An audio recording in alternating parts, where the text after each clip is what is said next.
Cookies, Christmas ham, eggnog, fruit cake, and candy canes. We're all overindulging this holiday season. But what if I told you packing on the pounds during the holidays, well, it's just a myth.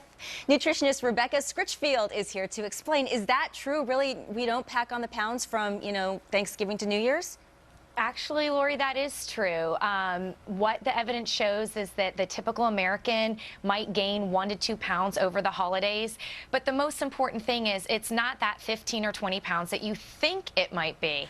So enjoy the holidays and then get back to your regular healthy routines after they're over. Well, it feels like a lot more than just 1 to 2 pounds. And it's probably because of the foods that we're eating. So, you read these advice columns all the time that say, well, cut back on the eggnog, eat 1 cookie, not 3. But really, who does that? So then are you saying because we don't gain as much weight that we really should just go all in and binge? Well, I think that a lot of people who do that sort of restrictive thinking are dieters, and actually dieting is more likely to cause you to want to gain weight because that feeling of deprivation and restriction can lead to this feeling of being deprived and then wanting to overdo it. So I would say that you're right. You don't just want to say, hey, it's the holidays, I'm going to eat whatever I want and get really stuffed and full and sick. But don't just go in there saying, well, I have to be good over the holidays. Right. And so I'm going to avoid all my favorites. Oh, the guilt You're going is to be the worst. miserable. The guilt is the worst. Oh, it's always the worst. But, it's easy to be very motivated, like right around now. Okay, Christmas is behind us. We just have to get through New Year's Eve.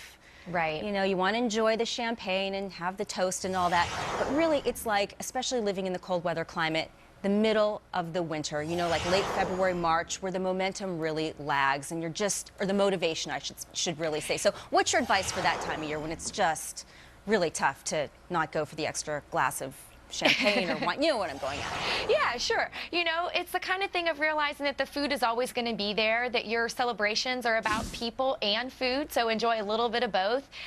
Think about the way that you're going to feel. You might feel great after 1 cookie, maybe 2, but are you really going to feel great after, eating row of cookie? Probably not. So just have that whole idea of that enjoy the holidays one time out of the year, but that doesn't need to be a reason to go overboard and literally make yourself feel sick over the quantity of food. You can find ways to get color on your plate even through the holidays, drinking lots of water, even getting some good exercise. You don't have to hit the gym hard during these cold winter months, but think of taking a walk with a friend or family member, cleaning out that office in the home that needs to get done, but being more active and moving around, eating well and eating balanced will all get you very far. Try to stick away from the whole idea of those deprivation diets in the new year because they're going to have you feeling miserable and just wanting to quit. That's fantastic. Thank you, Rebecca. Oh, you're welcome. Take care. Happy New Year.